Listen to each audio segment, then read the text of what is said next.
Hare Rama.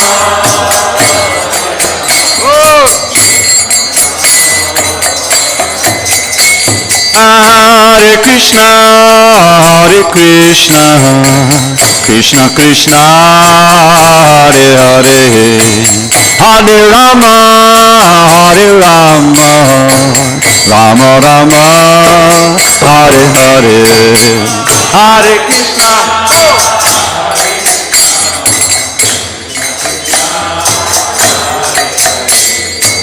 Hare Rama,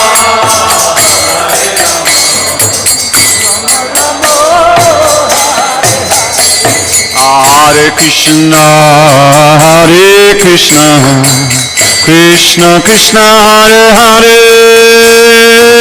Hare Rama, Rama Rama, Hare Hare.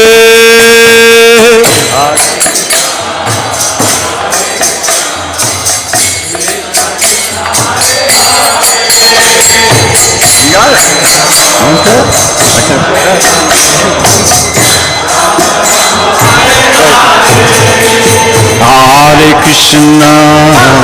Hare Krishna, Krishna Krishna, Hare Hare, Hare Rama,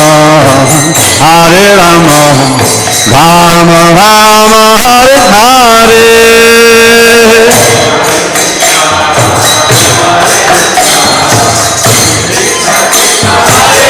Haribo!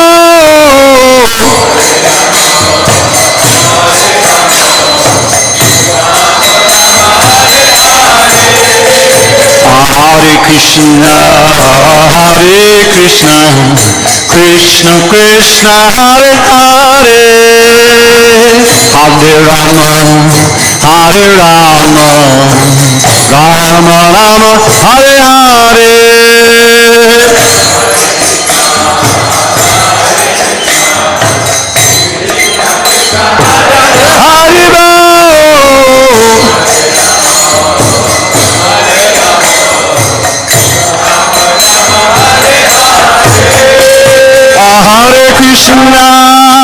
Hare Krishna, Krishna Krishna, Hare Hare,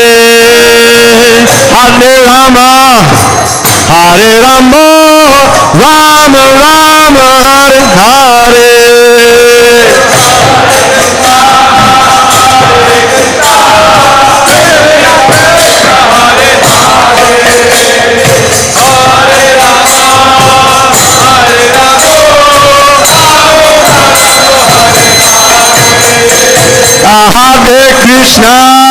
Hare Krishna, Krishna Krishna, Hare Hare, Hare Rama, Rama Rama, Hare Hare.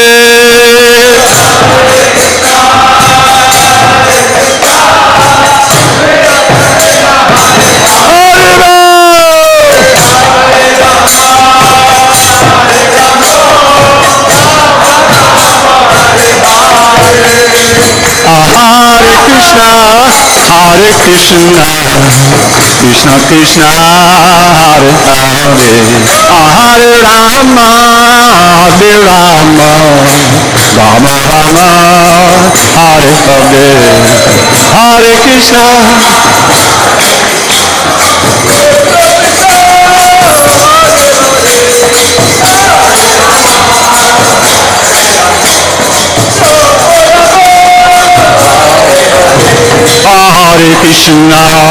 Hare Krishna, Krishna Krishna, Hare Hare, Hare Rama, Rama Rama, Hare Hare.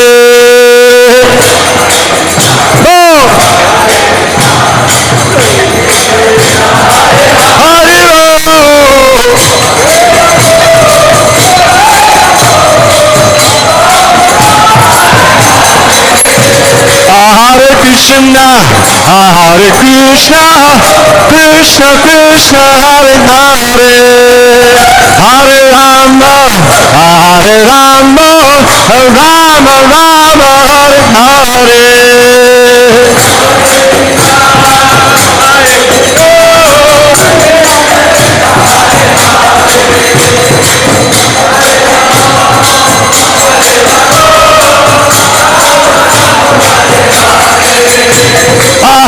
Krishna, Hare Krishna, Krishna Krishna, Hare Hare, Hare Rama, Hare Rama, Rama Rama, Hare Hare.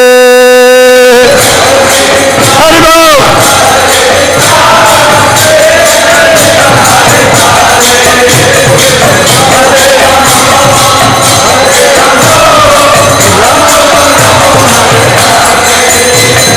Hare Krishna, Krishna Krishna, Hare Hare, Hare Ram, Ram Ram, Hare Hare, Krishna Krishna, Hare Hare, Hare Krishna, Krishna Krishna, Hare Hare, Hare Ram, Ram Ram, Hare Hare.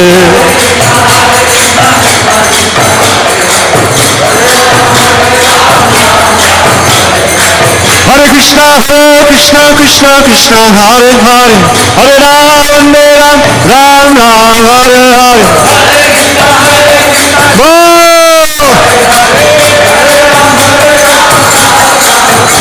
Hare Krishna, Krishna Krishna, Hare Hare, Hare Ram, Ram Ram, Hare Hare. Hare Krishna, Krishna Krishna, Hare Hare, Hare Ram, Ram Ram, Hare Hare.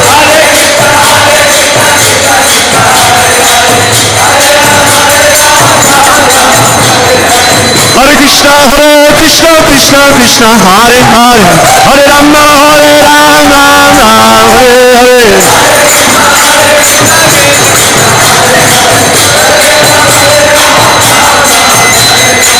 Hare Krishna, Krishna Krishna, Hare Hare, Hare Ram, Ram Ram, Hare Hare.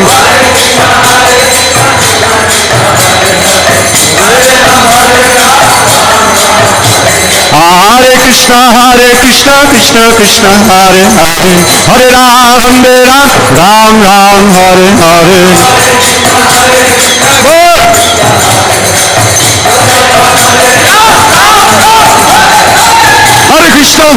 Krishna Krishna, Hare Hare, Hare Ram, Ram Ram, Hare Hare. Hare Krishna, Krishna, Hare Hare, Hare Ram, Ram Ram, Hare Hare.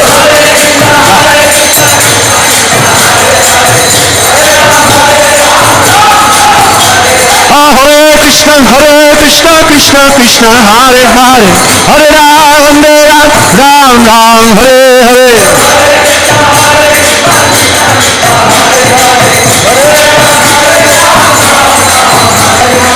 Hare Krishna,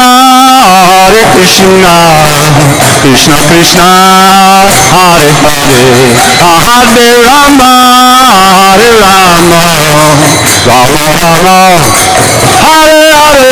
Oh, Hare Bo. Hare Hare.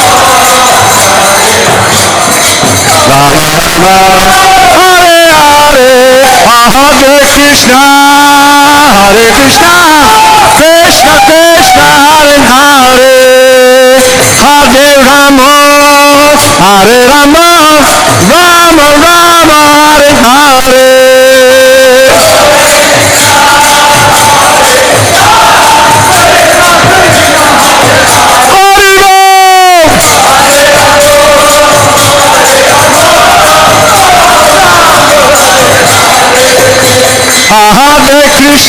Hare Krishna, Krishna Krishna, Hare Hare, Hare Rama, Hare Rama, Rama Rama, Hare Hare.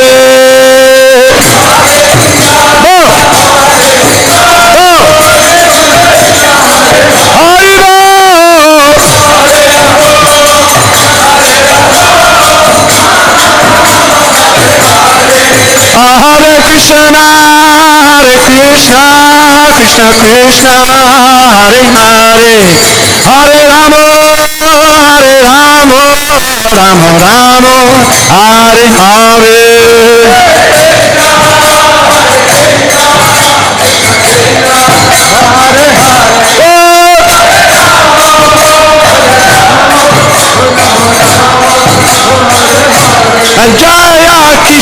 Kishore Jaya Kishore Kishore Kishore Kishore Jaya Kishore Kishore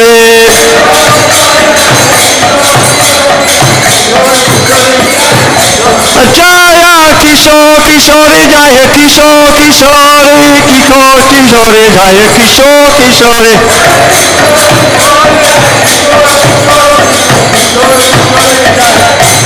Jaya Jagannath Jaya Jagannath Jaya Baladev Jaya Subhadra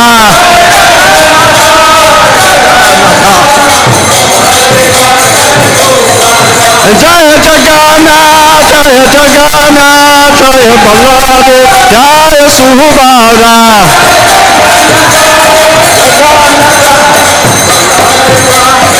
Amita Gora Haribo Haribo Gora Haribo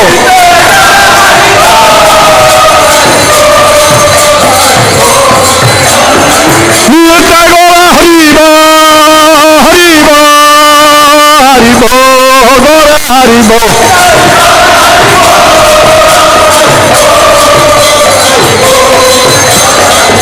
Jaya Jaya Prabhupada Prabhupada Prabhupada Jaya Prabhupada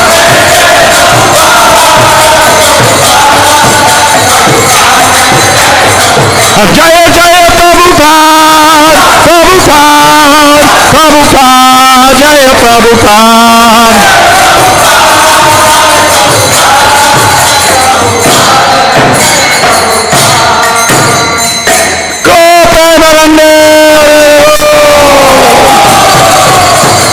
Jai Om Vishnupada Paramahamsa Buddhacharya Astatir Sri Srimad Divine Grace Srila A.C. Bhaktivedanta Swami Prabhupada Ki Jai ISKCON BBD Founder Acharya Srila Prabhupada Ki Jai Jai Vishnupada Paramahamsa Buddhacharya Astatir Sri Srimad His Divine Grace Srila Bhakti Siddhanta Saraswati Thakur Ki Jai Ananda Koti Vaishnavinda Ki Jai Namacharya Srila Haridas Thakur Ki Jai Prem Shri Shri Krishna Chaitanya Baba Nityananda Shri Advaita Gadadhar Shiva Sadi Gaur Bhaktavinda Ki Jai Shri Shri Radha Krishna Gopinath Shamakund Radhakund Giri Govardhan Ki Jai Vrindavan Dham Ki Jai Navadip Mayapur Dham Ki Jai Jagannath Puri Dham Ki Jai Jagannath Swami Ki Jai Ganga Mahi Ki Jai Yamuna Mahi Ki Jai Tulsi Devi Ki Jai Bhakti Devi Ki Jai Shri Harinam Sankirtan Ki Jai Transcendental Book Distribution Ki Jai,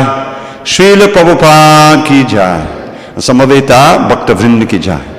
All glories to the assembled devotees, all glories to the assembled devotees, all glories to the assembled devotees, all glories to Shri Guru and Gauranga.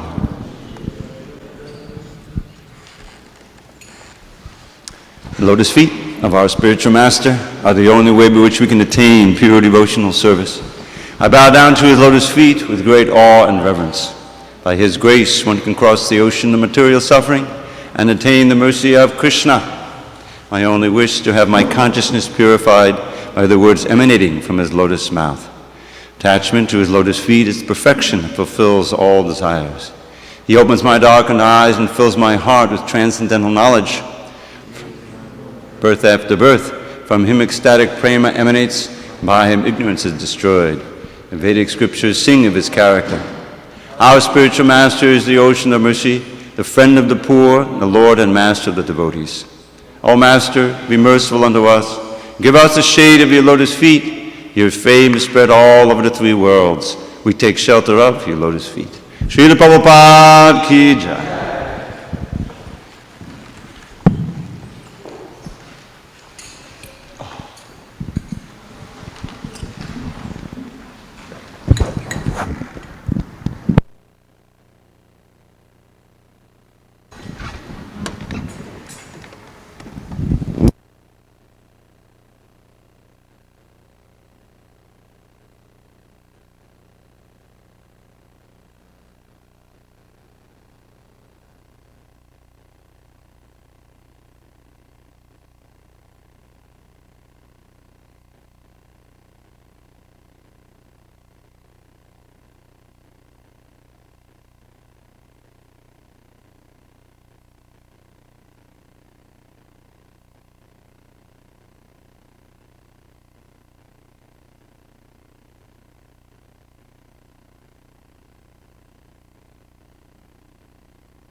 Okay. Jaya Radha Madhava Kunja Vihari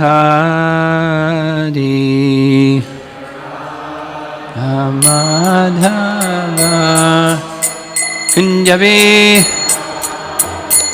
Jaya Radha Madhava Kunja Vihari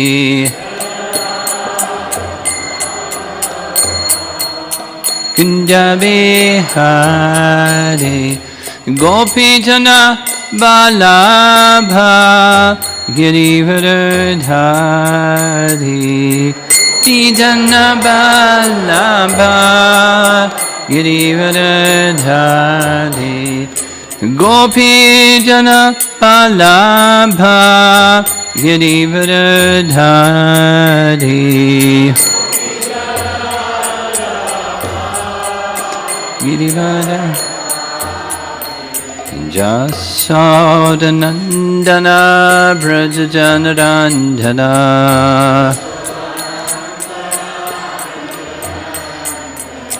Jasodanandana Brajajanarandana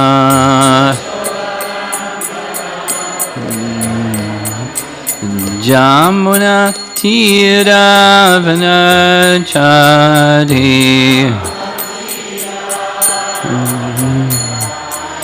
Jamuna Tiravanachari Jaya Radha Madhava Kunja Vihari Madhava Kunja Vihari Jaya Radha Madhava Kunja Vihari Kunja Vihari Gopijana Balabha Girivardhari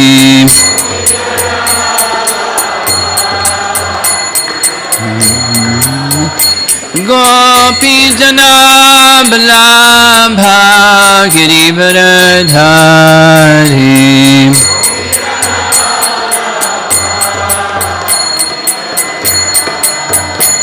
Jasodanandana Brajajanarandana Jasodanandana Brajajanarandana Jamana Tiravanachari Jamana Tiravanachari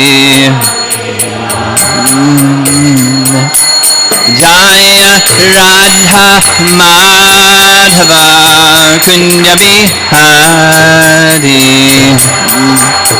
Madhava Kunja Vihari Jaya Radha Madhava Kunja Vihari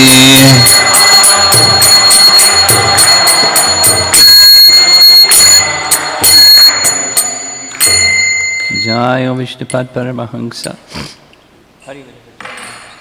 to see Srimad His Divine Grace Bhaktivedanta Swami Srila Prabhupada Ki Ananta Koti Vaishnavrinda Ki Shri Shri Kishore Kishori Ki Samveda Bhakta Vrinda Ki Nitai Gaur Premanandi.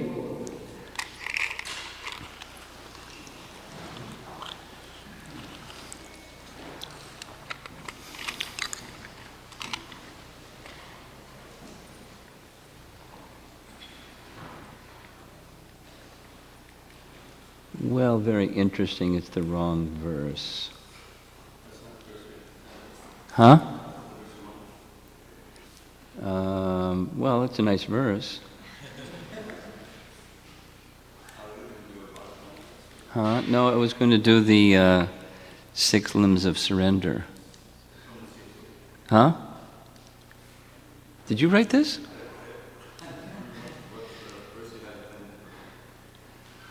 What happened? How many? Yeah.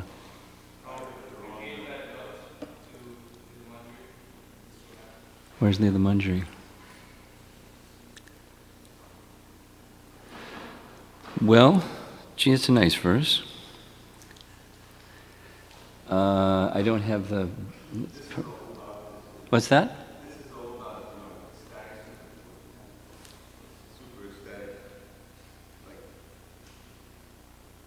Yeah, that's the wrong verse. So, gee whiz. I beg your pardon? I can't hear you. Most of you that have phones can pull up the... Those of you that have phones, or whatever you have as a device, electronic device, digital thing or other. Madhya Lila chapter 22, text 100. Anukul Yasya Sankalpa. So those of you that have a device can look it up, and those of you that don't, just you have good ears. And those that don't have good ears and don't have a device can listen and just hang on. Well, here's another one. In Bhagavad, so a little background. Some of you are here that weren't with us yesterday evening, and welcome. For the 5th time, welcome. And we began yesterday evening, Dravida Prabhu began yesterday evening by reading and then making an awesome presentation on 1866 Bhagavad Gita. 1866 Bhagavad Gita is the verse of Bhagavad Gita where Krishna describes or enjoins Arjuna, tells Arjuna to surrender and tells us to surrender. And in the purport of that surrender verse is these 6 symptoms of surrender.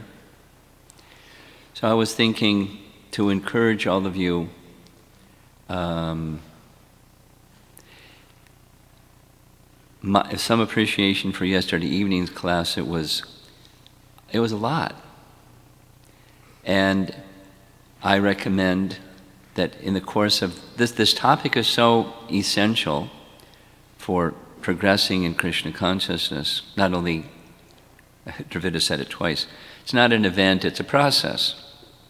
Surrender isn't like once upon a time I surrendered and now Haribol. It's an ongoing submission unto Krishna and progressing further and further and further and further. We'll hear that as we go along.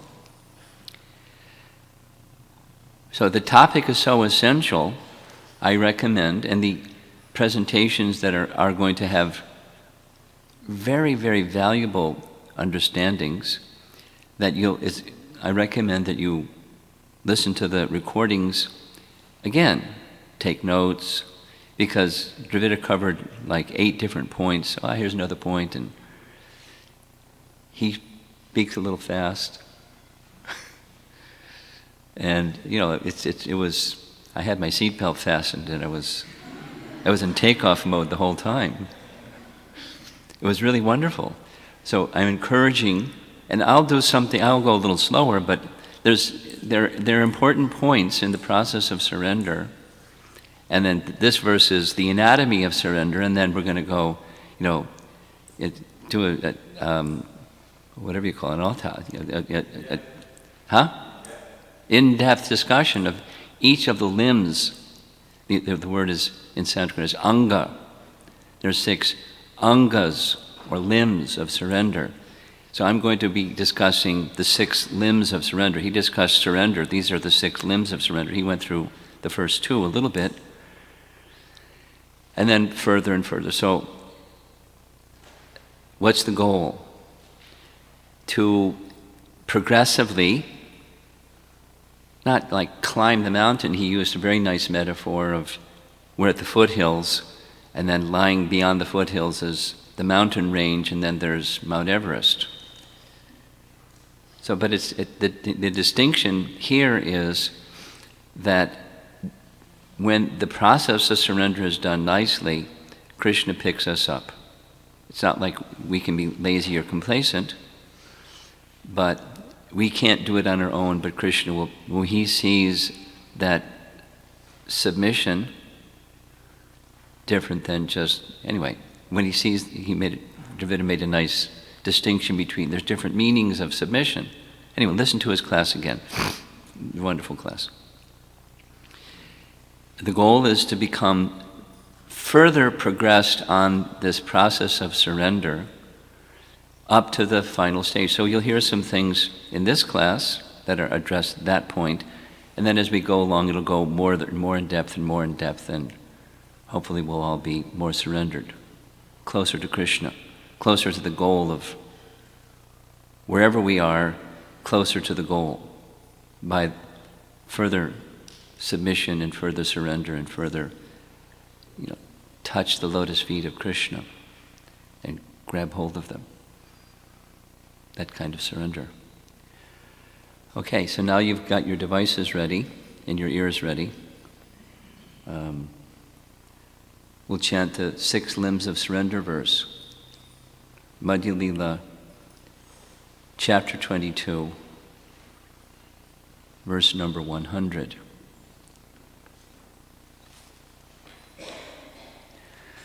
Anukulyasya sankalpa Pratikulyasya varjanam Rakshishyati vishvaso Goptritve varanam tata Atma nikshepa karpanye Shadvidha sharanagati. One more time. Anukulyasya sankalpa Pratikulyasya varjanam Rakshishyati vishvaso Goptritve varanam tata Atma nikshepa karpanye Shadvidha sharanagatihi. And I'm going to skip the word for word and we'll just read the translation found in Chaitanya Charitamrita. The 6 divisions of surrender are the acceptance of those things favorable to devotional service. That's one. The rejection of unfavorable things. The conviction that Krishna will give me protection. The acceptance of the Lord as one's guardian or master.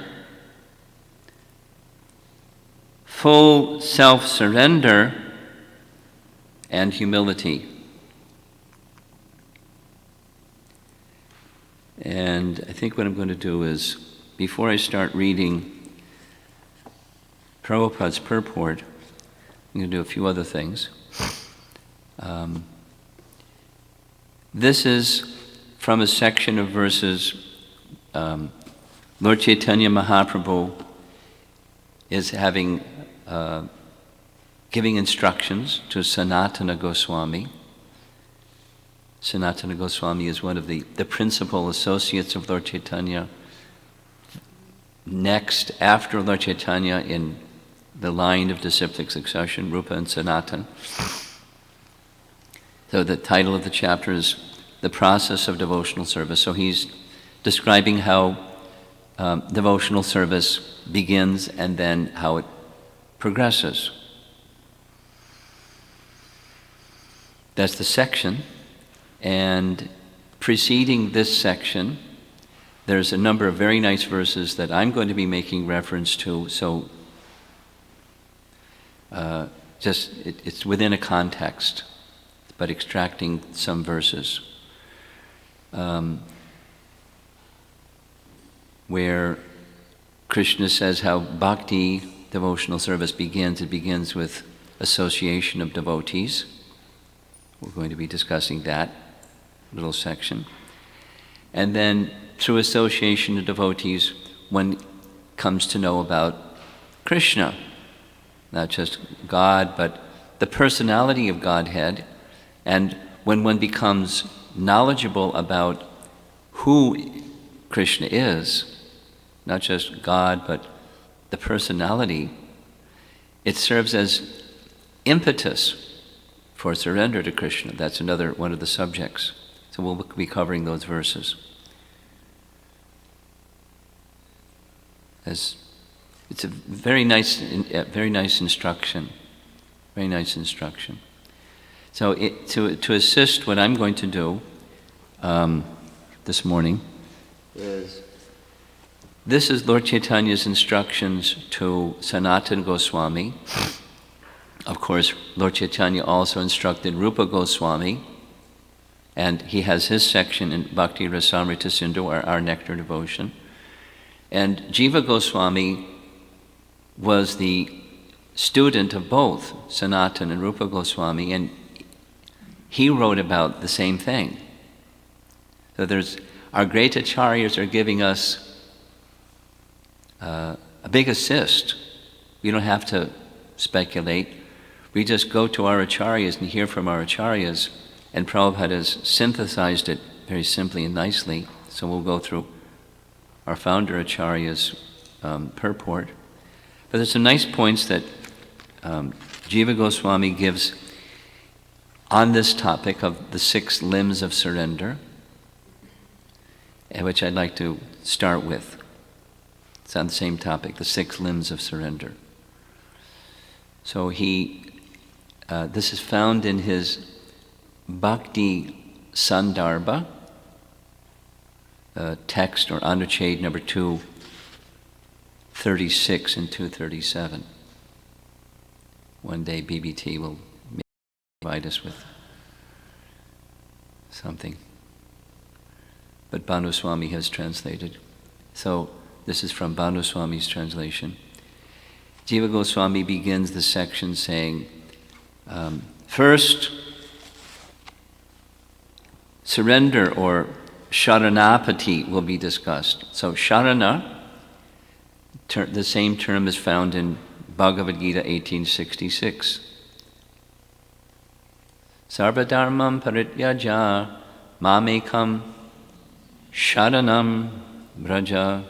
So sharanam. So sharanapati, sharanagati, these different, that the root is the same meaning, surrender, the steps of surrender.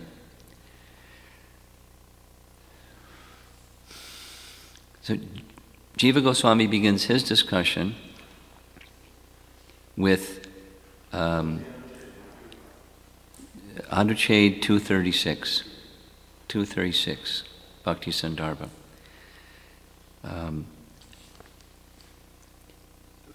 The first little section, little paragraph, is recognizing the material circumstance.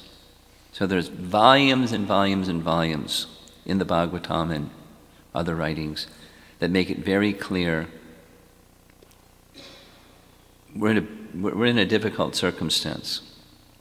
One devotee wrote to me recently saying, I think I don't really understand as well as I should understand how much suffering the living entity have in this material world. So this is as a beginning point in Jiva Goswami's treatment on this topic. Afflicted by fear of samsara, samsara means birth and death, by the enemies,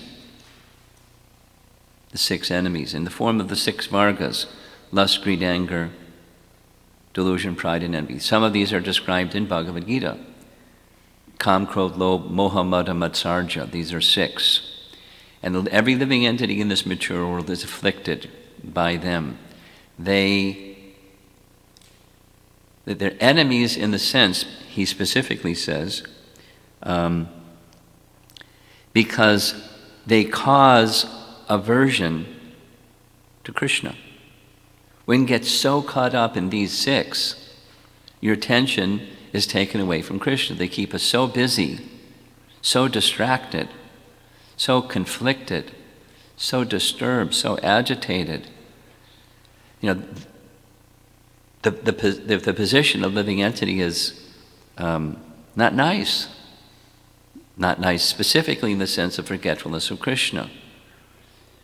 So he says, recognizing that circumstance, then it's an impetus. The good side of the bad circumstance of life is an impetus for surrender. And when one surrenders, then this principle of bhakti can awaken, and the principle of bhakti can deflate, diffuse, dismiss, annihilate these 6 enemies, progressively. We'll hear that mentioned. Progressively, proportionate to one's surrender, one experiences freedom. And, the converse, proportionate to our lack of surrender, we experience these things, and they rule our lives. It's like a dimmer switch.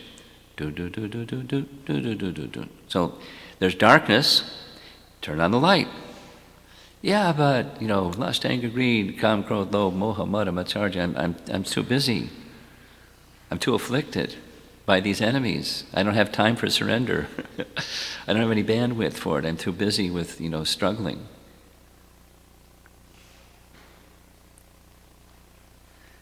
Similar message in Bhagavad Gita.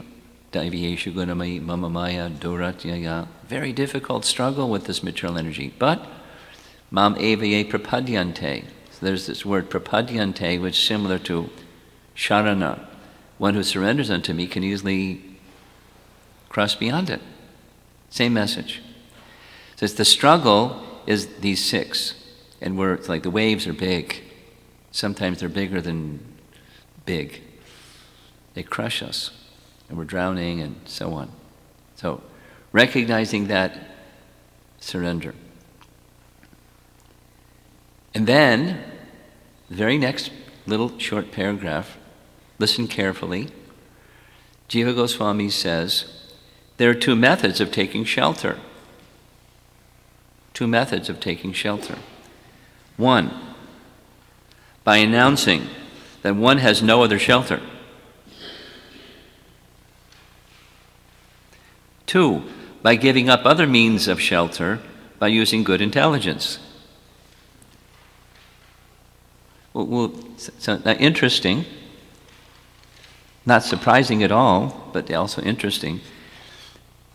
This verse that we chanted together, Madhya Lila, chapter 22, verse 100, verse before that, 99, says the same thing. Krishnadas Kaviraj, guess where they got it from? Rupa and Sanatan. Guess where they got it from? Lord Chaitanya. So, disciplic succession. Text 99, translation reads, there are 2 kinds of devotees. Those who are fully satiated and free from all material desires. That's the term sharan, akinchanera. Persons who are free from material desires. Akinchana. Any bells ringing? Akinchana. Queen Kunti. Akinchana. Queen Kunti says, those that, we'll say it the opposite, those that have material shelters, they cannot feelingly call out for Krishna. Say it positively. Those that do not have other shelters can feelingly call out for Krishna. So there's this akinchana of those who are surrendered to Krishna because they're afflicted and they don't want to be afflicted, and so Krishna is the only opportunity, or God is the only opportunity for them to overcome their affliction, so they turn to Him materially, with no material shelter. It doesn't mean that you're a pauper. You're a destitute person with no means. You may have means, but you recognize they're not shelter. Now, generally, people in this world think they're shelter. And I have to, using this economic term, I have to hedge. I learned this from a devotee that majored in finance at an Ivy League school. One of the first things they teach is hedging. Don't put all your eggs in one basket. If you're going to invest, you invest over here and over here and over here and over here.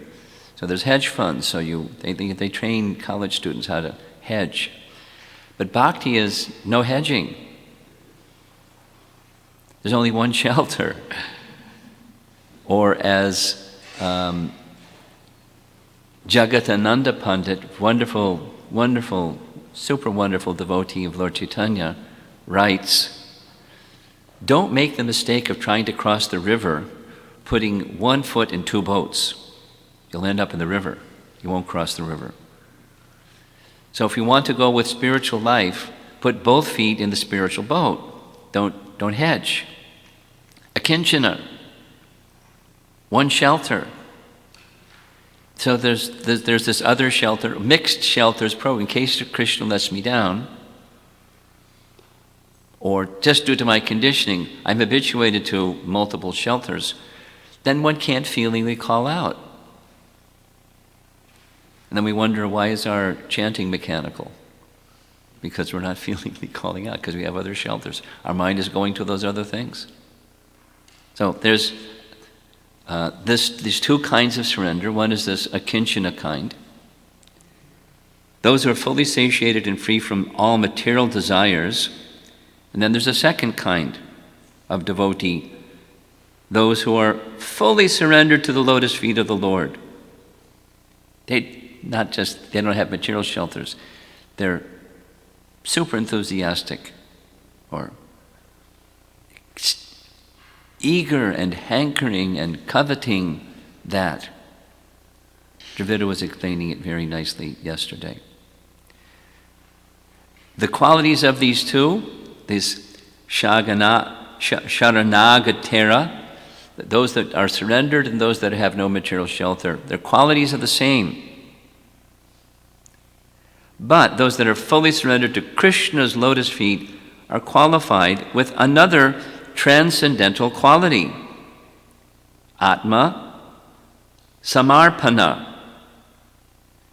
Full surrender without reservation. Full surrender without reservation. Reservation. This is this hedging, or one foot in two boats. It may even be that I'm approaching Krishna with a mixed desire. I want, in exchange for my service, I want Krishna's shelter, and I want my wishes fulfilled, my material aspirations fulfilled. And so then that's neither akinchana nor sharanagatera. It's mixed. There was a question yesterday that Jivana asked, and I don't know if everybody, especially our newer people, caught that question and the answer. For those of you that didn't, Dravida Prabhu was saying very eloquently that this 1866 verse is the final instruction of Krishna, and all of the previous instructions are to be set aside, parityaja, and it's not, anyway, in favor of this one principle. What's the one principle? Surrender to Krishna. So Jivana's question was, during Lord Chaitanya's discussion with Ramananda Roy, very wonderful discussion during his South India tour, there was this, Lord Chaitanya's asking Ramananda Roy, please explain what is the goal of life and the means to attain it. And one of the 5 items that Ramananda Roy offered was 1866 Bhagavad Gita. And then Lord Chaitanya said, go further. And later he says, it's external devotional service. So Jamuna Jivana's question was, if this is like Krishna's ultimate instruction in Bhagavad Gita, why is Lord Chaitanya dismissing it? That was your question, correct? So Dravidic Prabhu gave a very nice explanation, and I wanted to just cover another feature of what Prabhupada writes in the Chaitanya Charitamrita on this topic. And you can look it up later. It's Madhya Lila chapter 8, text number 68, purport. Just the last paragraph, I'm going to read it. First I'll summarize it. It's very similar to what Dravidic Prabhu was saying in his class yesterday evening, that we're at the foothills of ascending. So we're just beginning the process. So in the process of surrender, that 1866 indicates a beginning of surrender. And beginning, if followed properly, leads to the goal. But beginning is the beginning, and the beginning there's often a mix, and the goal is unmixed. That's the indication in this purport. The goal is unmixed, not just a beginning. Because what Lord Chaitanya says, what Krishnadas Kaviraj says that he said, is go say something further.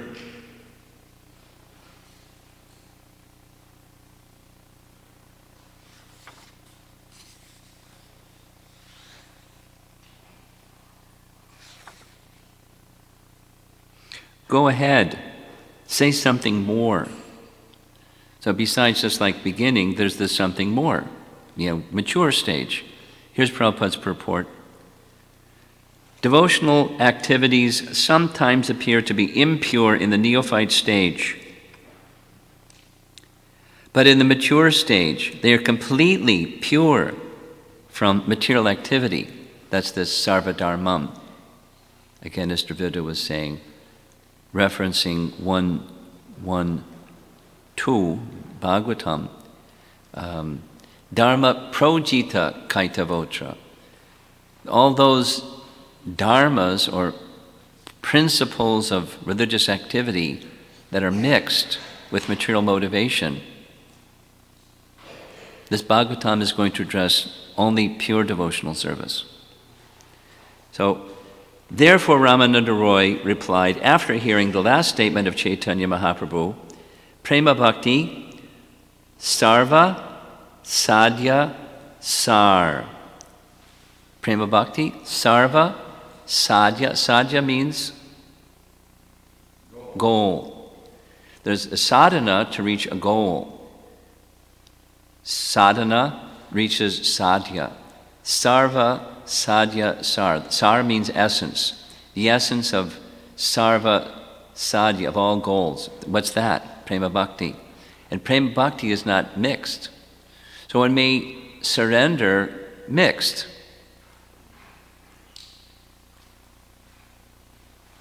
And then come to the stage of unmixed. So we'll just continue. Sri Chaitanya Mahaprabhu actually accepted this verse, the Jnane Prayasam verse spoken by Lord Brahma, as the basic principle of perfection. Again, one has to practice this principle to make further progress.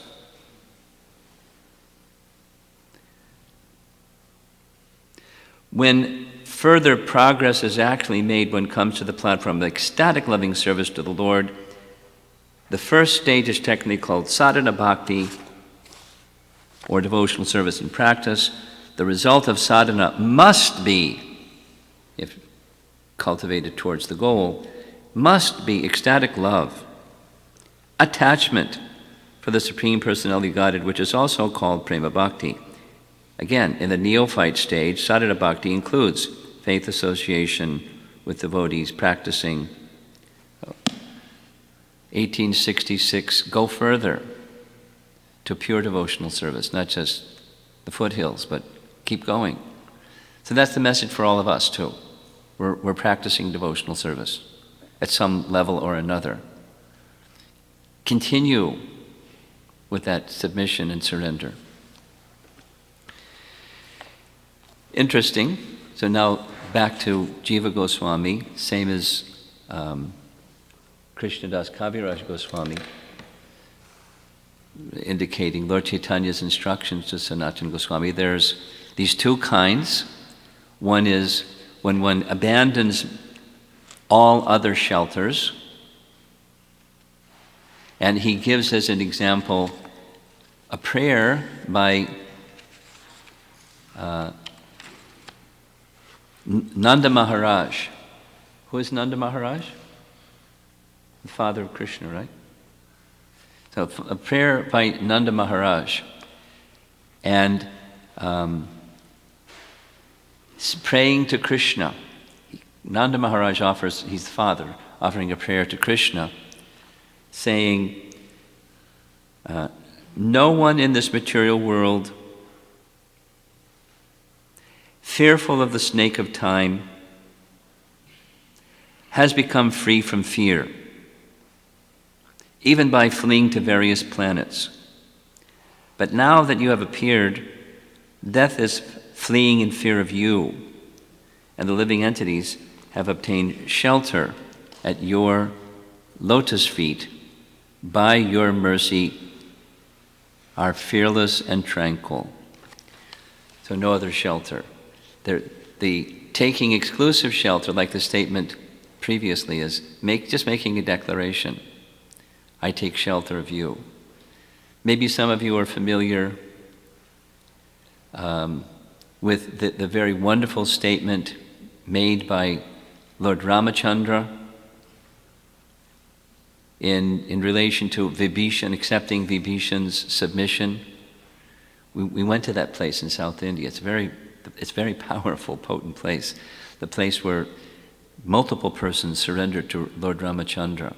But where Vibhishan surrendered, he says to his associates, one who even once, this is Sharanagati, one who even once states, my dear Lord, from this day I am yours. This is the first of these two kinds. I, Lord Ramachandra, will protect them, including protecting them from fear.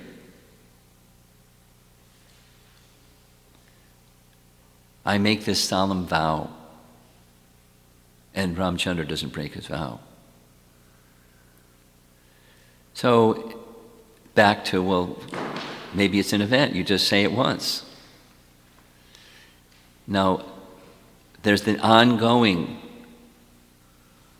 not only, as Dravida said, day after day, but literally moment to moment. The free will of the living entity is operative at every moment. And sometimes we're wisely choosing, and sometimes we're not wisely choosing. We become forgetful, and Super Soul sees that inclination and he covers us with forgetfulness. That's also discussed. How does that happen? You'll hear some more as we go along. How does that happen? So it's this proportionate to. Then there's another kind of surrender. Qualitatively, it has another element to it. And where by use of intelligence, one rules out the other shelters. You don't keep them around. They're like not just swept away, but even the very root of them is taken away. And the example that he gives is Krishna speaking to Uddhava. Krishna is advising Uddhava. This is in the 11th canto Bhagavatam. O Uddhava, similar to Sarvadharmam Prityaja, give up Shruti and Smriti, the path of enjoyment and the path of renunciation, as well as your desire to hear more about Dharma. And what you've already heard about Dharma, throw your hands up in the air and say Haribol.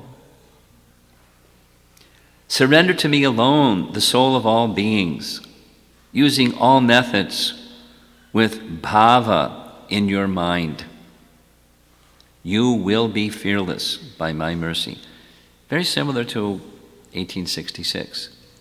So the element of active submission, understanding there's other options out there, there's other supports out there. Even if I do these other things, there's one thing.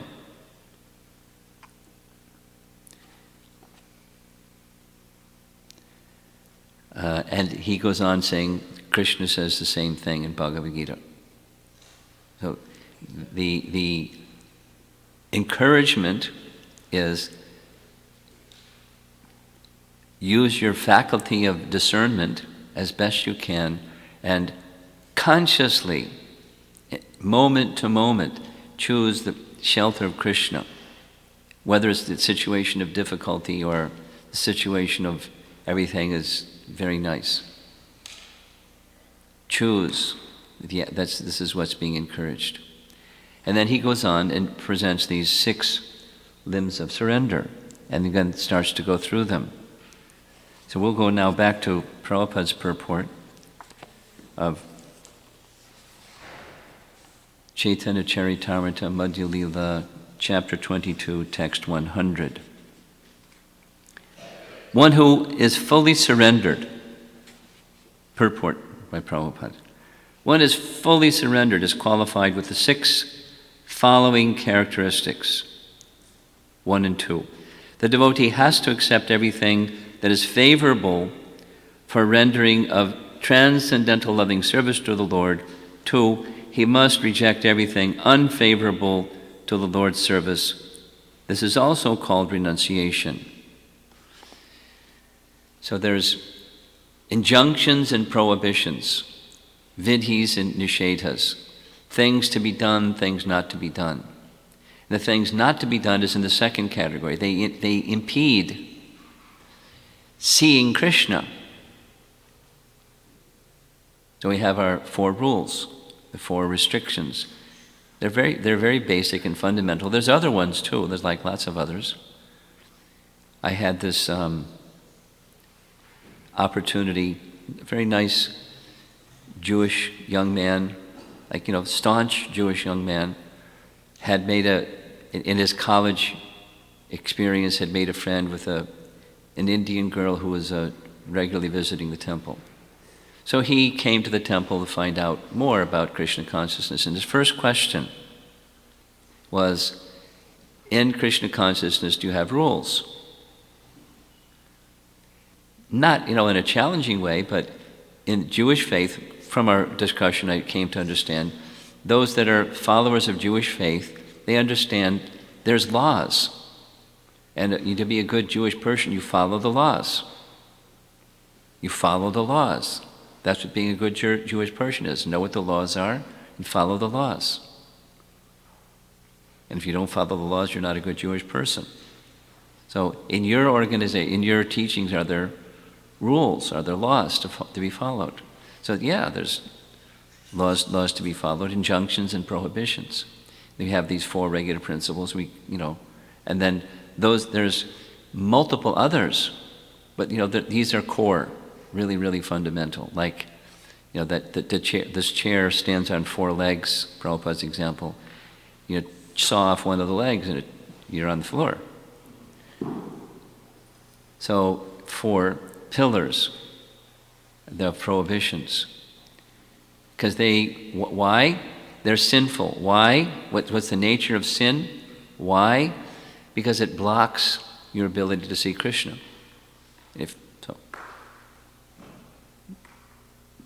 Accepting things in favorable, rejecting things unfavorable. So we're 2 down and 4 to go. 3, a devotee must be firmly convinced that Krishna will give him protection. No one else can actually give one protection. And being firmly convinced of this is called faith. This kind of faith is different from the faith of an impersonalist who wants to merge into the Brahman effulgence in order to benefit by cessation of repeated birth and death. A devotee wants to remain always in the Lord's service. In this way, Krishna is merciful to his devotee and gives him all protection from the dangers found on the path of devotional service.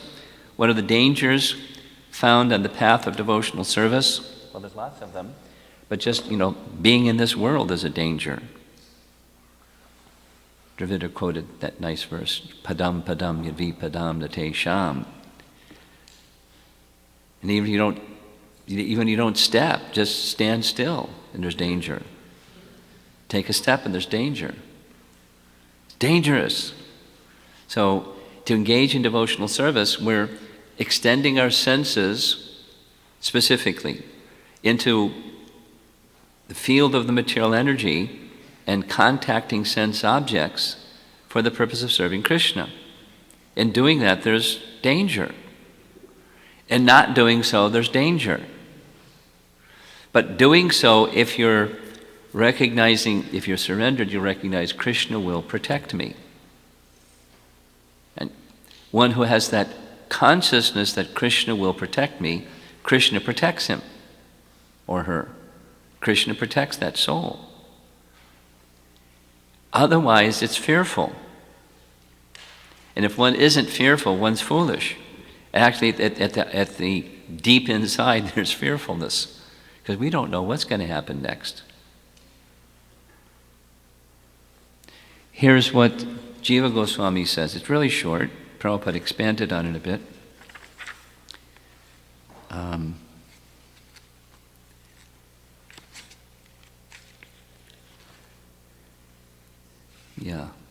He quotes a verse from 3rd Canto Bhagavatam.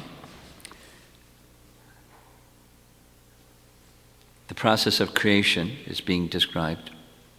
The Lord of the three worlds, who is the cause of creation, maintenance, and destruction, the original person, whose power of Yogamaya cannot be understood even by the greatest of yogis, will give security. What is the use of deliberating on this? ? That's all he says. And that's the quote from the verse. What's the use of deliberating on it? So, just a little appreciation is embodied beings have propensities, Prabhupada has taught us, because Scripture teaches, eating, sleeping, mating, and defending. And as long as you have a body, one is driven by these four. And of the four, the most powerful one is defending or protecting. One can be eating, sleeping, or mating, and if some danger comes, you stop any one of those three things to do the one thing. Defending. It drives everything else. It overrules everything else. Very powerful, as long as you're embodied or identify with the body. As we heard Dravida's wonderful class, one can come even to the stage of, there's fearlessness even of death, like Shukadeva Goswami and others. But that position is possible when you understand that Krishna will protect you. And that Krishna will protect you doesn't mean you'll never lose your body.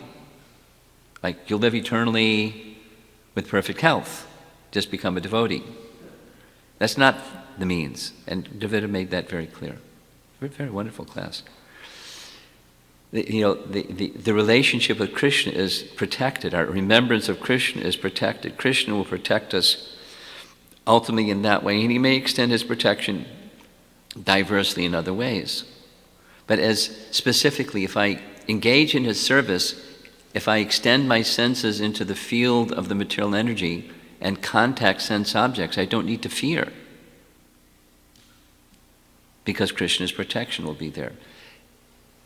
However, if you forget what you're doing, you're going about the process of devotional service, and there's whatever you want to call a lapse, the surrender to Krishna mood kind of fades.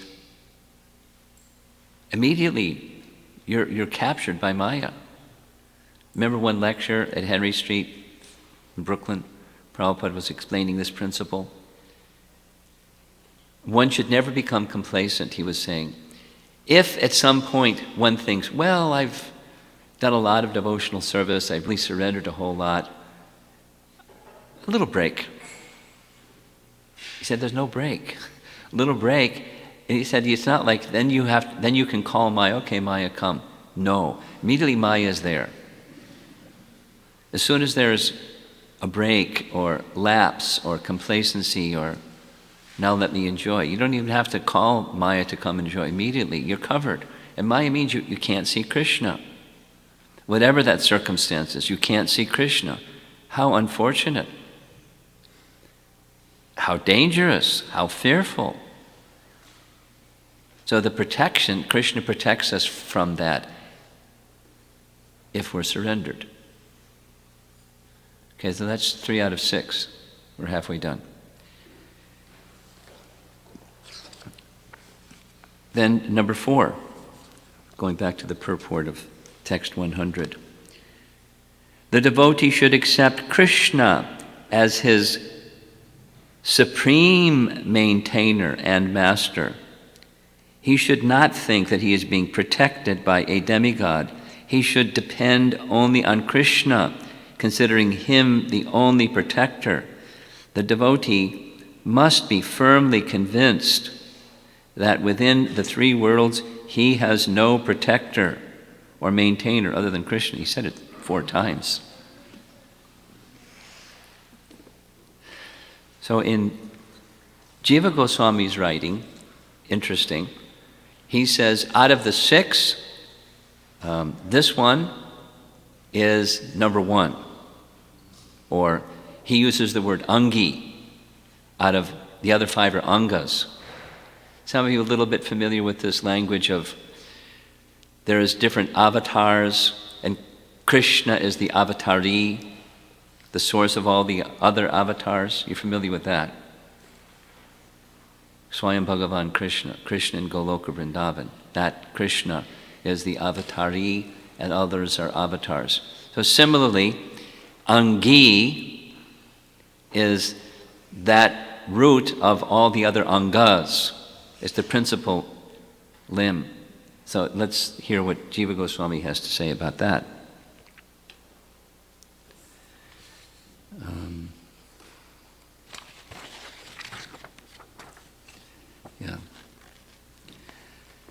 He gives some references from the Puranas. First, Nrsimha Purana. I surrender to you, Janardana, Lord of Lords. That's this declaration of, I have no other shelter. I deliver the person from suffering who surrenders in this manner. Nrsimha Purana. Then he goes on and saying, the way that surrender can be exhibited is through 3 mediums, body, mind, and words. And for that he quotes Brahma Purana. Those who surrender with actions, mind, and words cannot be touched by Yamaraj and enjoy the results of liberation. Then he gives one more reference from Hari Bhakti Vilas, saying, I am yours, just like this Lord Ramachandra saying, this declaration, I am yours. Knowing this in the mind, so that's what your mind does, and then what your body does, take shelter of the Lord's places with the body. The surrendered soul experiences joy. And then he goes on to say that this is proportionate. There's 6 limbs, and they're proportionately experienced, and according to the proportionate experience, one experiences joy. And when you experience joy, like spiritual happiness, it makes it really easy to stay far away from the distractions of material attraction. Asat Trishna, thirst for the impermanent, that's our affliction. That's it's a source of bad things in the heart, anarthas in the heart, unwanted things in the heart. The thirst for the impermanent. So proportionate to one's taking this position of shelter. So that's so Krishna is he's the one. And that's the Angi. Then we can let go of other shelters. Is it clear? Thanks.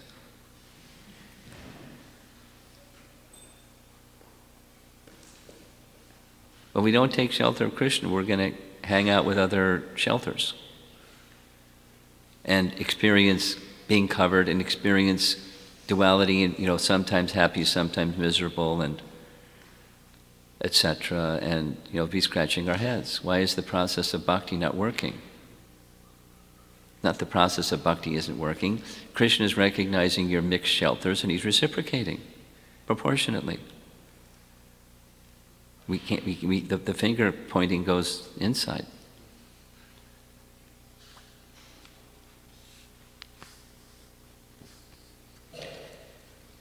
To emphasize this, Jiva Goswami points to a statement made by Uddhava to Krishna in Uddhava Gita in the 11th canto.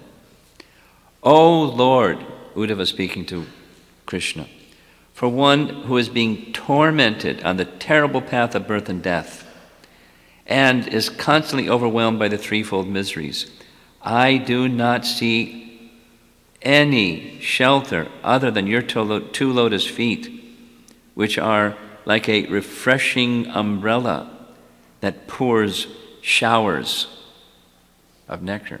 Interesting poetry. You did? Okay. So, umbrella keeps showers away. But you hold this umbrella and it pours showers of nectar.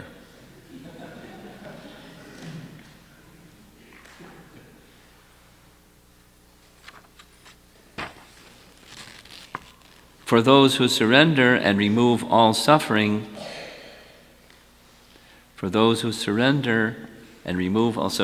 we can't remove our suffering, but the false shelters is our suffering, or it's the root of our suffering. It's ignorance, false shelters.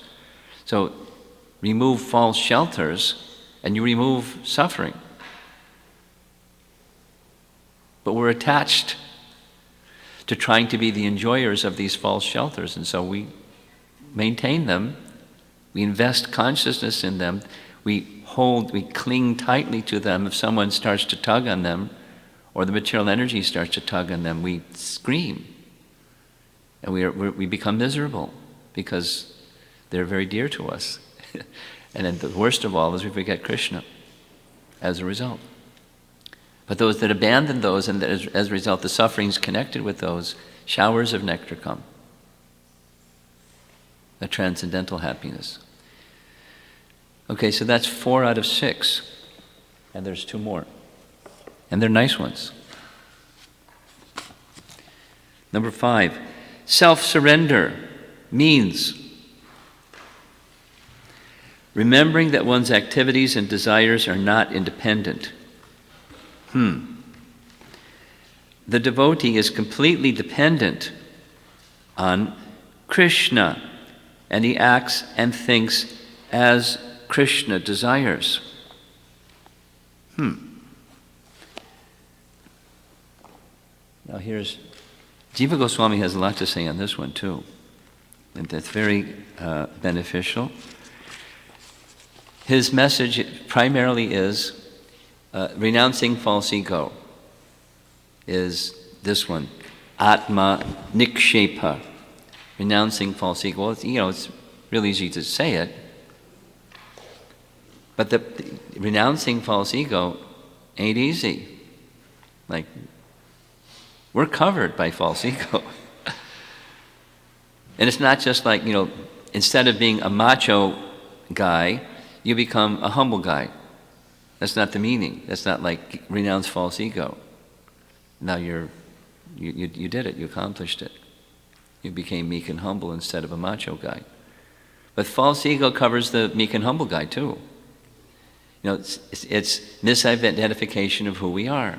And misidentification of who we are starts even before there's a body, a gross and subtle body. There's a long explanation of this.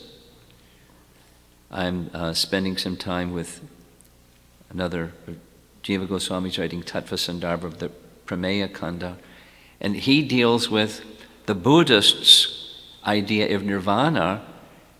Anyway, it's a long presentation, long discussion. But even in the susupti state, the deep sleep, when the living entities are the mind and the intelligence are in abeyance, they're just not even active. Even then, consciousness is there. So Buddhists say, well, that's nirvana. There's no consciousness, period. So this other thing that you call conscious, that's also not conscious, because all there really is this nothingness state. But even in that susupti state, Jiva Goswami argues against the Buddhists that there is consciousness, even it's deep, evidenced by the fact when you come out of that susupti state, then you exhibit consciousness. It's just held in abeyance, that's all.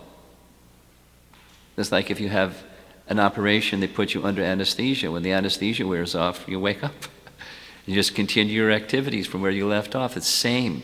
But even so, when the living entities are injected in the Mahatattva, before we even get a activated body and mind again, there's false ego. It's a big one. False ego is a big one. And this stage of surrender follows behind, according to Jiva Goswami, this, the Lord is my master, because otherwise we can't get rid of that false ego. It's going to completely control us, even if we're trying to be, a nice person or a good devotee. It's going to rule our lives. It's insidious. It doesn't want to go away. But Krishna can take it away. And he says several things, wonderful things. We'll discuss one of them tomorrow.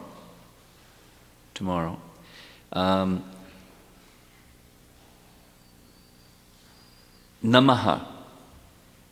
He quotes Padma Purana, so I'll only mention it quickly, but Namaha,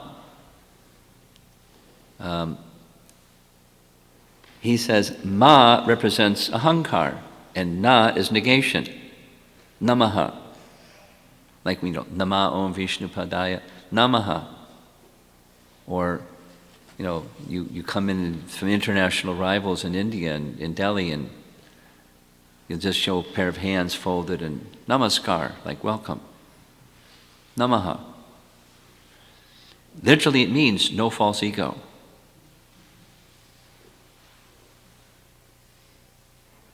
And when there's false ego, somebody was asking or suggesting one of the things they struggle with is how to be Krishna conscious in the workplace. Any of you have that? How to be, when you're in the temple, you're doing your sadhana bhakti, no problem. One devotee in New Jersey said, I get it. Now, but from 9 to 5, I don't get it. Sit down at my workplace and, Krishna consciousness light goes off and 5 o'clock goes on again. And what happened? There's all these, 8 hours and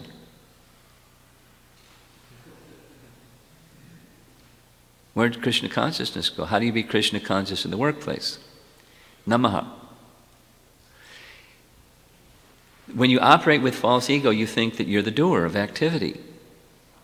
Kartaham manyate, in the language of Bhagavad Gita. I'm the doer.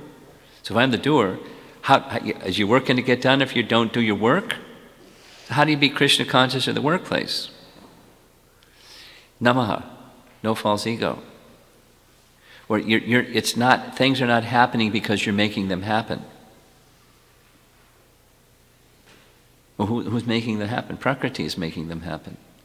The verse in Bhagavad Gita, the cartridge from the karmani lokashastrijate prabho. Krishna says, Arjuna, my dear devotees that go to work or go to school, my dear devotees, never think that you're the cause of action, nor are you the cause of the results of action, nor are you inducing other people to act. That's like everything that people do in the world. You're doing some work, you're causing some work, and you're causing others to do something, or combination. Don't think like that. Really? This is all being carried out by Prakriti. So what are we doing? Namaha. We're engaged in surrender to Krishna in the workplace. We're doing our occupational duty that's prescribed for us according to our nature for Krishna. That's what we're doing. Really? So that takes some cultivation, because if you have false ego, you won't be able to think that way. And we all have false ego till we're like liberated souls. So that surrender carries away this ahankar. Krishna, you're my master. I can't go to the workplace and be Krishna conscious. Or I can't go to school and be Krishna conscious. Or I can't stay in the temple and be Krishna conscious, because there's all my false ego is getting in the way. Krishna, please take my false ego away. And then when Krishna takes your false ego away, don't scream. Krishna, what are you doing? You're taking my false ego away. It's mine. It's me. It's who I am. We're going to cover this some more. He quotes a verse from Bhavishya Purana, which says, let me just make sure it's Bhavishya Purana. Oh, excuse me, Brahma Vaivarta Purana. The Lord is easily accessible for those who renounce ahankar. For those with ahankar, there's a mountain range between them and the Lord. Now, I know a couple of people that have really like mountainous false egos, mountainous pride, and the Lord is far away. But they don't know the Lord is far away. They think something else because of pride. And the root of that pride is false ego. And that's how he concludes this little section. As long as, this is a quote from 3rd Canto, Chapter 9, Bhagavatam, as long as people see the only condition of the jiva's body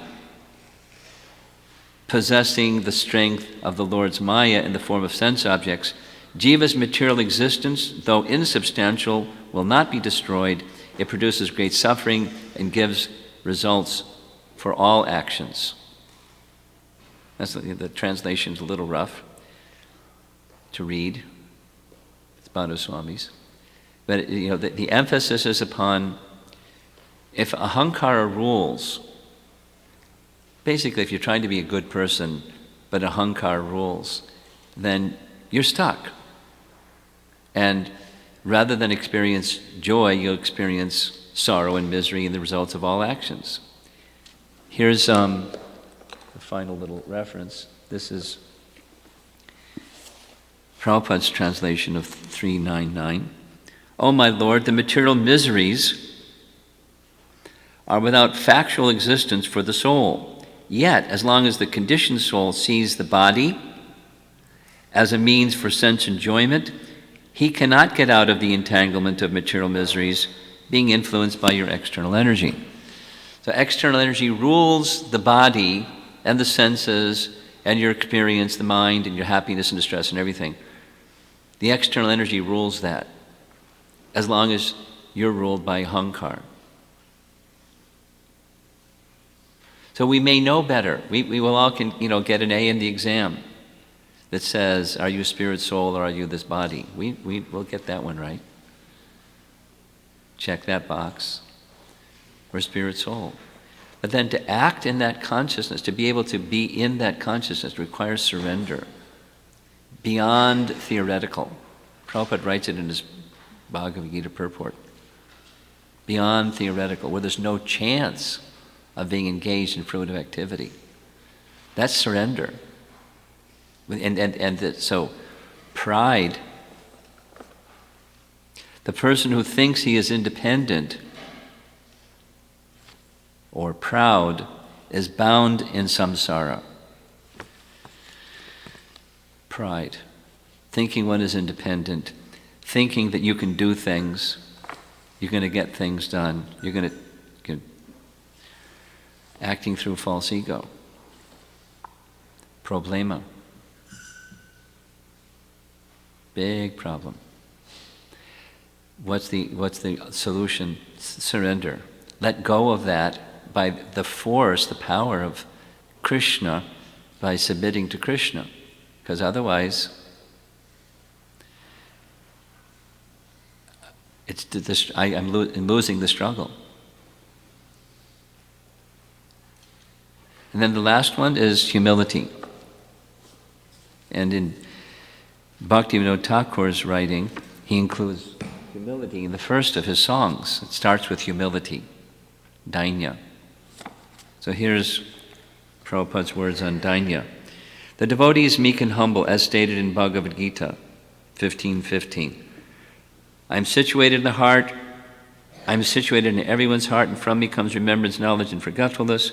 By all the Vedas I am to be known. Indeed, I am the compiler of Vedanta, and I am the knower of the Vedas. Situated in everyone's heart, Krishna deals differently according to the living entity's position. Living entity's position is to be under the protection of the illusory energy or under Krishna's personal protection. When a living entity is fully surrendered, he is under the direct protection of Krishna. And Krishna gives him all intelligence by which he can advance in spiritual realization. The non-devotee, however, being under the protection of the illusory energy, increasingly forgets his relationship with Krishna. Sometimes it is asked, here's this question I said would be explained. Sometimes it is asked how Krishna causes one to forget. Answer. Krishna causes his devotee to forget material activities. I mean, like forget to go to work or forget to get up when the alarm clock rings, but forget the material aspiration element of those things.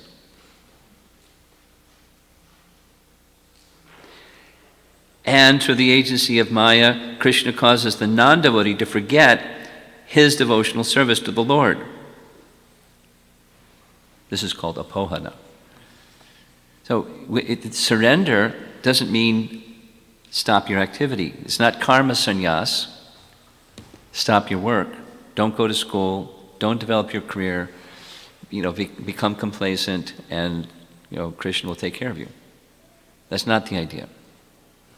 Not karma sannyas.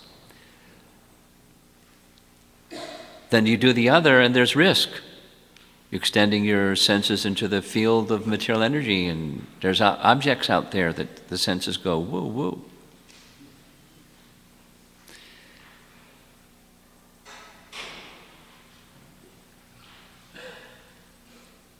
Krishna is our protector.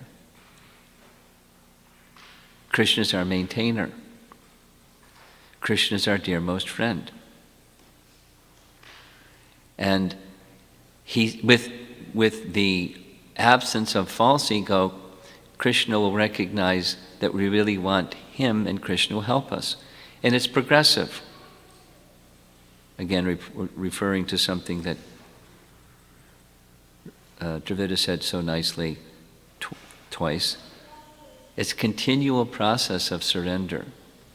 And whatever it is that we have the capacity to surrender today, let it become more as the day progresses and continue and continue and continue. The glory of the gopis is not that, Mother Jasoda doesn't have selfless love for Krishna, but the intensity of that selflessness of the gopis is super excellent. They've taken it to the as far as it can go.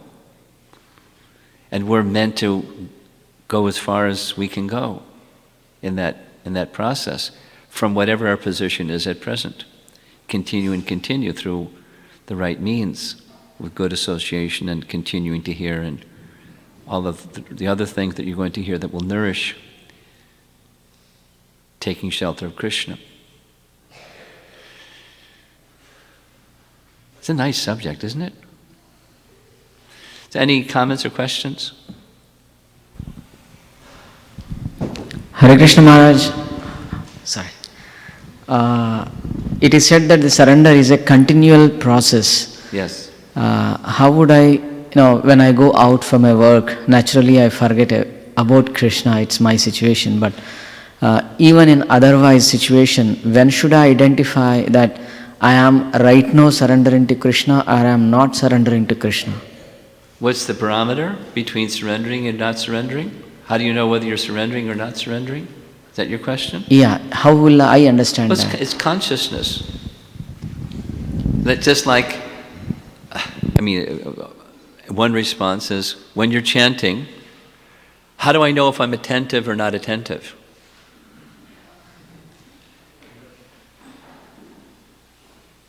And if you're attentive, then you're surrendering.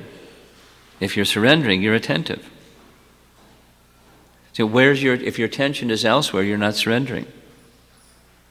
So it's not a binary thing. This is not simply the mind. Because the mind, people do this artificial, how can I be Krishna conscious in the workplace? It's from the soul. When you become attached to someone, you think of that someone while you're doing your regular activity. So you're not, inattentive to your regular activity. Prabhupada explains this. A devotee is more conscientious than a non-devotee materialist because they're doing for Krishna. So the inside is attachment to Krishna, you're doing for Krishna. So you're protected by Krishna, so you do it very nicely because you're doing it for Krishna. So it's where your attachment is.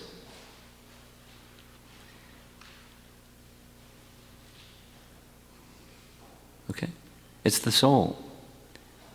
And the soul's connection with Krishna. Driva, do you have something? While you're speaking about shelter, it was all taking shelter, Sharanagati. And how the material energy, we're constantly being betrayed. That verse came up, fallible soldiers. That's the same idea, beginning of the second canto. And so my mind was thinking, well, how does that manifest in this world? And it suddenly dawned on me, this whole economic crisis that has manifested in the last 8 years now.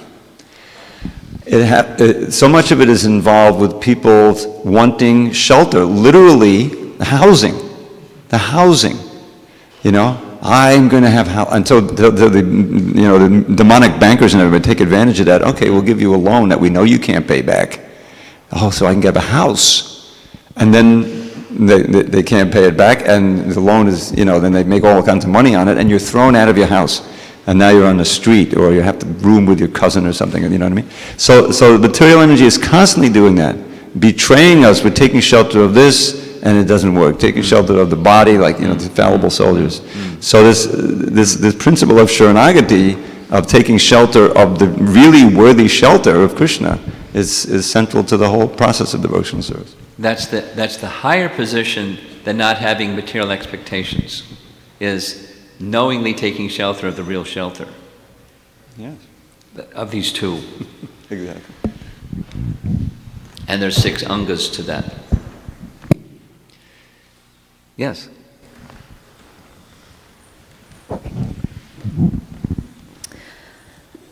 Maharaj, so I hope I can say this right. If someone has a shelter of a pure devotee or a core relationship in their life, they may not feel like they need to call out to Krishna very intensely. Or if we look at the other side, when someone's struggling to find shelter in a core relationship, then they become desperate and they call out very intensely because they know that ultimately, Krishna's the only shelter, but there's some confusion because it is, one should take shelter of the core relationships in the life. But does the confusion make sense? Yeah. Okay. Yeah. I'll give a few different answers. I remember somebody was asking Prabhupada, is it okay to pray to the spiritual master? No, excuse me. Is it okay to pray to Krishna? Because then then maybe I'm jumping over the spiritual master. Is that okay, Prabhupada? He laughed and said that they're inseparable. To see them separate is a false dichotomy. To see them separate is a false dichotomy. So in other words, if there is proper shelter in a person who is representing Krishna, you'll see Krishna behind them because Krishna is behind them. Their value, their merit, their worthiness is their transparency. They're bringing Krishna. So it doesn't mean I don't pray to Krishna. They're the same. One is representing Krishna and the other is Krishna. They're not separate. So that the praying to take shelter of Krishna is part and parcel of having shelter in someone who's directing you to Krishna. Yeah, sure. In the first chapter of the Chaitanya Charitamrita deals with the spiritual master. And one of the statements that always this comes out when these topics are raised, Prabhupada says, quote, in the purport, one should never think of his or her spiritual master without thinking of the spiritual master's relationship with Krishna.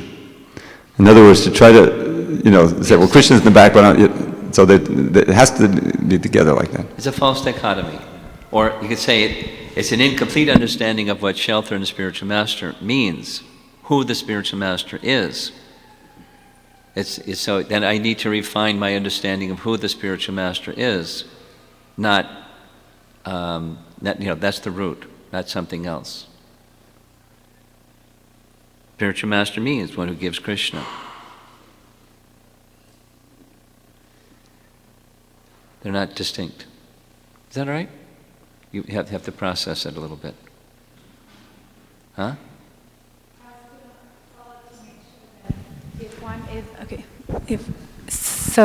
If one is feeling fully sheltered by the spiritual master, pure devotee, then that's Krishna. Okay. It's like if you feel fully sheltered, then how can you get to that desperate calling out? It's almost like Queen Kunti, like keep giving me misery, so that I can. But then. Well, the reality. So part of the reality set is, as long as we're in this material world, padam padam yadvi padam natesham. There's a danger that I may, feeling sheltered, it's like an immature child being sheltered by loving parents, turn away from their loving parent. Just because I'm complacent. So one of the antidotes for complacency is to recognize there's danger at every step. You've heard me repeat this, I'm sure. Prabhupada's statement, why I will never forget Krishna, is I'm always praying to Krishna that please protect me from Maya. That danger of darkness by forgetfulness of what it means to be in a position of shelter, I may become complacent, and then I'm at risk. It's not a position of fearfulness, just a position of mindfulness of what our position is. We're dependent, and as a dependent, the dependent can be protected, but the dependent is dependent, and for that position of protection. I feel safe. I feel protected.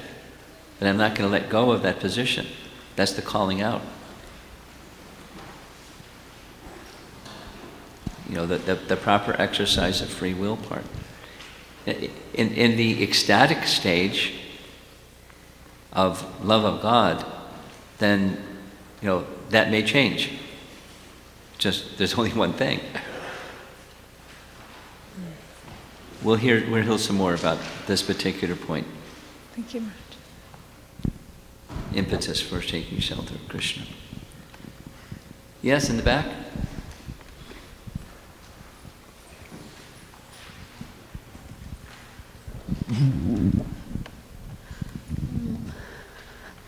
A couple of things, like in the principle of Ishavashyam says, accept only whatever is your quota. Yeah. And here we are talking about accepting things which are favorable to Krishna. And then the lifestyle that a person lives and is brought up in, they have some material needs. Yes. And till the material needs are not in place and being fulfilled, one does not feel impetus to serve Krishna.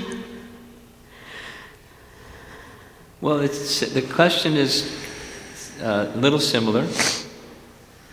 We need to serve Krishna because that's who we are. We need to be who we are. And if we're not being who we are, then we're in trouble. We're in Maya. We need to serve Krishna because otherwise we're in Maya. And Maya's not nice. She doesn't treat people nice. So we need to be in Krishna's service.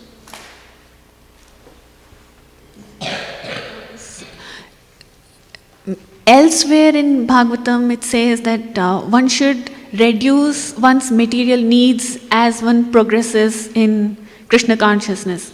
So, Well, that happens naturally. Not we have to be in anxiety about it, but yes.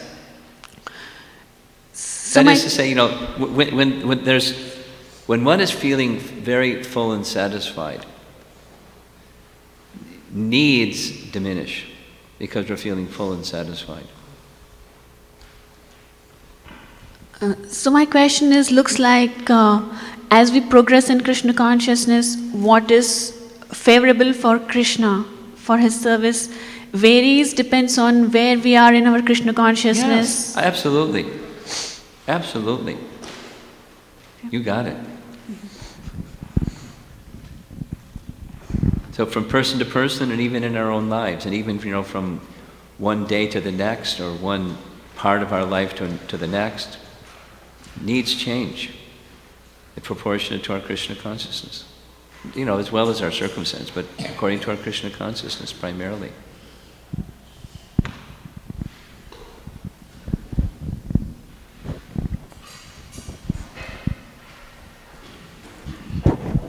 Thank you, Maharaj. I have two questions. The first one is, if Krishna's instruction is go do your work and go to school, then why at Prabhupada's time people are quitting what they were doing and serve in the temple full time? Because that was Prabhupada's instruction for them. You may have a different instruction. So we do according to our instruction. Now Prabhupada was, this is my understanding, you know, invite Dravida or others to edit. Prabhupada's age was very elder. His understanding was, he said it a number of times, I don't know how long I will be able to remain. So some of the things that Prabhupada did were urgency, if not emergency, kinds of decisions. I remember when I was a new devotee, Rishi Kumar was given sannyas at 21. And I was thinking, I was just a new bhakta. I was thinking, how's that going to last? I didn't really even know all the challenges that sannyasis would have, you know, but and it didn't last. But Prabhupada was encouraging in a certain way because he needed to spread the movement because he wasn't going to be around for too long. So he took risks and he engaged people accordingly. Now, he's gone. Our founder Acharya is physically not present. And so other decisions may be made that are less emergency or urgency. It doesn't mean, the material condition is less serious, but sustaining Krishna consciousness, let's say you in particular, or anyone, but you in particular. What is your nature? What is suitable to your nature?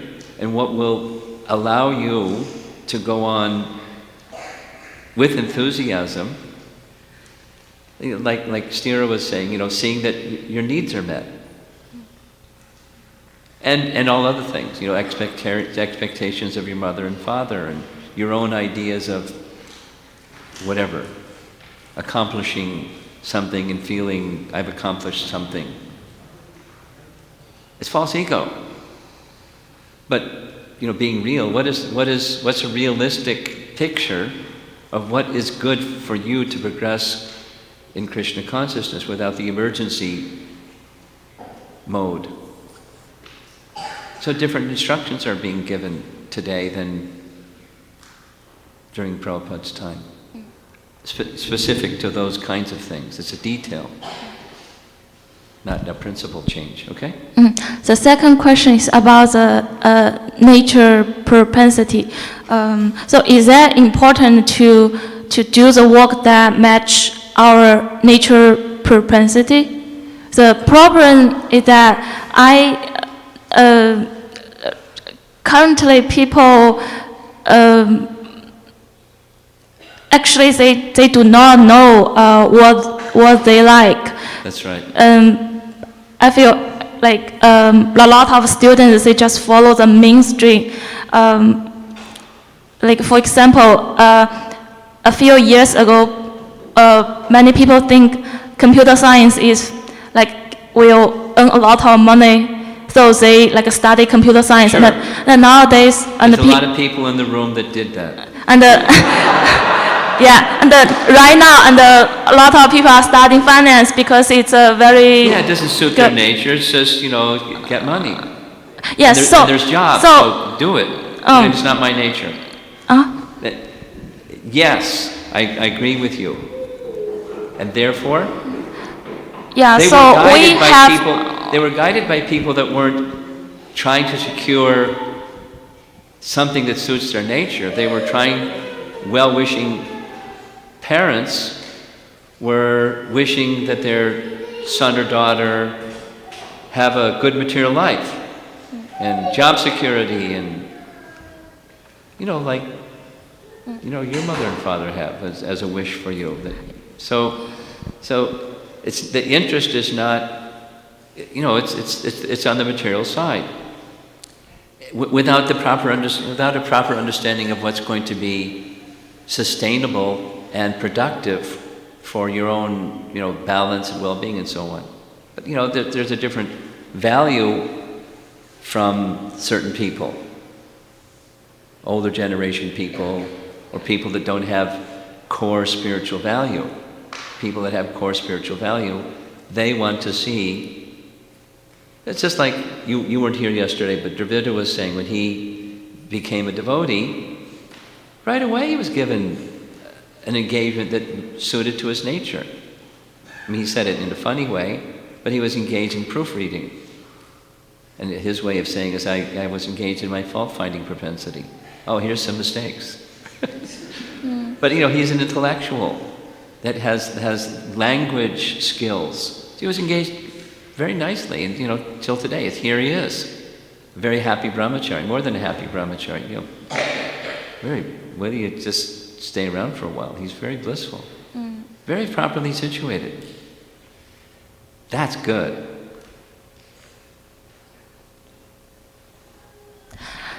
So the problem is that I feel I have lost my nature. I don't know like what I like. I like maybe many other people they also have the same feeling. We only know like what other people like, what the society like. Yeah, right. Like Yeah, right. so gradually I lost my own voice. So my question at the beginning is that important to do Yes. the work? But there's something more important. And that, with the question of do according to your nature, then, in the next breath is do what you like. What we like is not necessarily what our nature is. It's maybe material enjoyment, sense gratification, specifically, and not necessarily, a deeper understanding of what my nature is or what my voice is. It's just I like it. Like a child likes to play. That's my nature. I like to play. Let me just please engage me according to my nature. According to what I like. So there's a distinction between what I like and what my nature is. But there's sometimes we do things that are not necessarily according to our nature because there's another purpose. And, there's another value that's driving, and, let's say, in your case, the expectations of your father. They're significant, and the relationship that you have with your father is you don't want to go against what, the expectations of your father. Then over here is, discovering what my nature is. And then even more fundamental is what your Krishna consciousness is, because that's core. So other things can be adjusted. I'll just use myself as an example. I do lots of things. Lots of things I don't like. And I don't think they're even according to my nature. But I do them because they're service. I discriminate. I don't just like anybody gives me anything and I do it because it's service. But I do things not necessarily because I like them, or even necessarily because it's my nature. But it's, my relationship with my spiritual master, and I understand, to whatever my capacity is to understand, this is something that he would want. And so I do. Not because it's my nature. My nature is I'm rebellious. I want to do what I want. So there's other standards even beside what your nature is. So in this stage of your Krishna consciousness and your career development and your studies and stuff, you can continue. My recommendation, in short, it's not I'm speaking to you, but others. As you awaken your Krishna consciousness as your foremost concern, then in turn, through your own introspection and through the guidance of others that are guiding you, you start to discover more about what your nature is than you did yesterday or today even, going forward and tomorrow.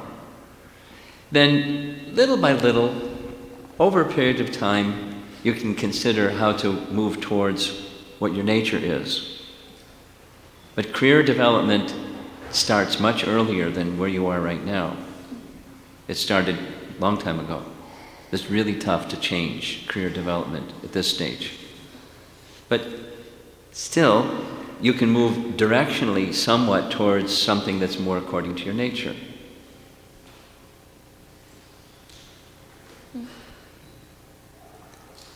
Be less concerned with that. You should be concerned with that. It's important, because that's what you're asking. It's important. But more important is your core Krishna consciousness. Don't sacrifice that.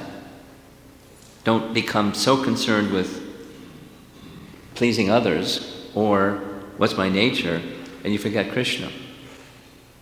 Don't sacrifice that. Cultivate that. Let these other things be impetuses to help you with that. Okay? Thank you. Yeah. Okay. Okay. One more question, and I think we'll end. Hare Krishna Maharaj. The question about the two forms of surrender or taking shelter that Jiva Goswami mentions. Yeah. So, my question mainly is that without the second form of actually rejecting all other shelters, the first form, which is just declaring that I'm taking your shelter, seems superficial. Well, it's not quite the same, because akinchana, because this is kinchanatvam, having the characteristic of no other shelter, is the first one. So you just declare it.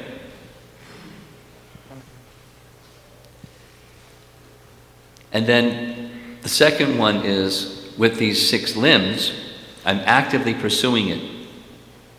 It's very similar to were you here yesterday evening? Yes. And you heard Dravida's answer to the question, to Juna Jivada's question? Now, the active process of hearing and chanting is what Lord Chaitanya accepted. So you actively submit in practical activity that brings one closer and closer and closer and closer and closer, closer, till you touch the lotus feet of Krishna, and there's nothing else. Although you may have declared there's nothing else. You're actively cultivating further and further to the position of pure devotion. Fully operative. That is what surrender is. And it has 6 limbs. And there's an angi amongst the angas. And we're going to hear some more about it. Thank you. One hand waving here, and this is the last question. We'll have to take a break. Maharaj, you said that there are multiple shelters. So what are some examples of these multiple shelters that are available to us, and how do we identify them? Well, they're false shelters, first of all. Like as Dravida was saying, fallible shoulders. Oh, my family. That's a false shelter. My job. That's a false shelter. My money. That's a false shelter. My house. That's a false shelter. My prestige. That's a false shelter. They're abundant. So many false shelters. And we want happiness through those things. And if there's some damage done to those things,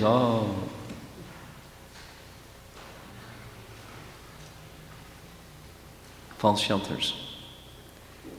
And then when we become a nihilist, or the false renunciation spirit, give it up.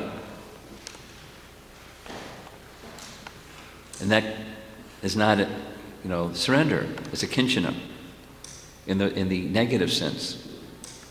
Impersonalist. I have no shelters. But real kinchana is shelter in Krishna. And there's the positive cultivation. Okay?